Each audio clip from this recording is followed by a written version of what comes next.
अस्सलाम वालेकुम। मालूमात के नाजरीन, क्या आप जानते हैं कि जीन्स की पैंट का लाहौर से क्या रिश्ता है? और ये रिश्ता आज का भी नहीं बल्कि बहुत पुराना है, यानी शहनशाह अकबर के दौर से है। जीन्स की पैंट बनाने में इस्तेमाल होने वाला एक बड़ा इंग्रेडिएंट जो कि लाहौर में तैयार किया जाता था और फिर पूरी दुनिया में सप्लाई किया जाता था।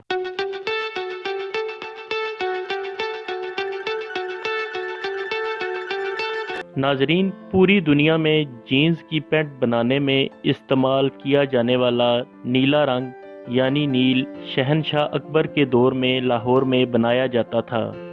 आप आज भी अंग्रेजी की पुरानी डिक्शनरियां निकाल कर देख लें, आपको इनमें नील का नाम लाहौरी मिलेगा।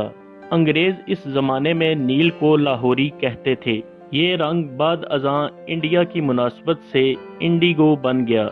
शहनशाह अकबर ने लाहौर के किले से ज़रा फासले पर हिंदुस्तान में नील की पहली बाकायदा मंडी कायम की। ये मंडी अकबर के नाम पर अकबरी मंडी कहलाई। लाहौर के मुज़ाफ़ात में मीलों तक नील के पौधे थे। लोग इन पौधों से नील तैयार करते थे। नील का पाउडर और डलियां बनाई जाती और बोरियों में बंद होकर अकबर मंडी पहुंचती थीं। यहाँ से ताजर इन्हें खरीदते और बैलगाड़ियों के जरिए मुंबई और कलकत्ता ले जाते।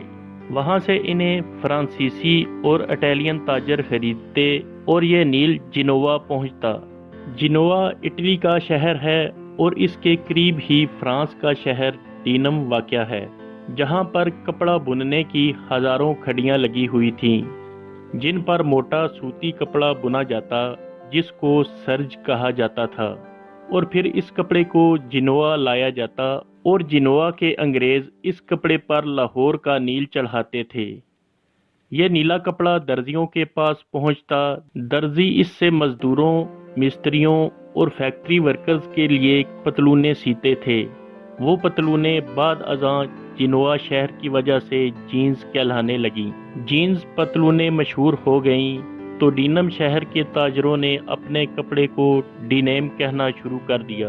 यह डीनेम कपड़ा आहिस्ता आहिस्ता डीनम बन गया और जीन्स और डीनम वक्त गुजरने के साथ साथ इकट्ठे हुए और ये डीनम जीन्स बन गए। जीन्स के 3 अनासर थे: डीनम का कपड़ा, लाहौर का नील और जिनोवा के दर्जी। मुगलों के दौर में अगर लाहौर का नील ना होता तो शायद जीन्स ना बनती, और अगर बनती भी तो ये नीली ना होती। जीन्स का नीलापन लाहौर की मेहरबानी था।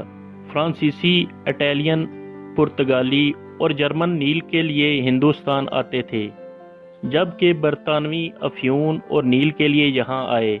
हम अभी इस दौर की बात कर रहे हैं जब नील लाहौर की सबसे बड़ी तिजारत था और ये लाहौरी और इंडिगो कहलाता था।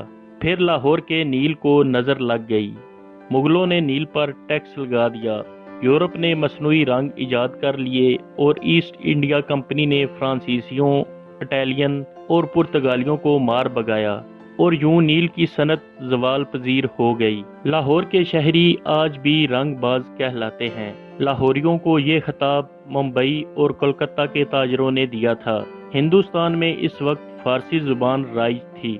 फारसी में किसी भी पेशे से वाबस्ता लोगों को बाज कहा जाता था, जैसा कि कबूतर पालने वाले को कबूतरबाज। इसी मुनासबत से रंग बेचने वाले को रंगबाज कहा जाता था।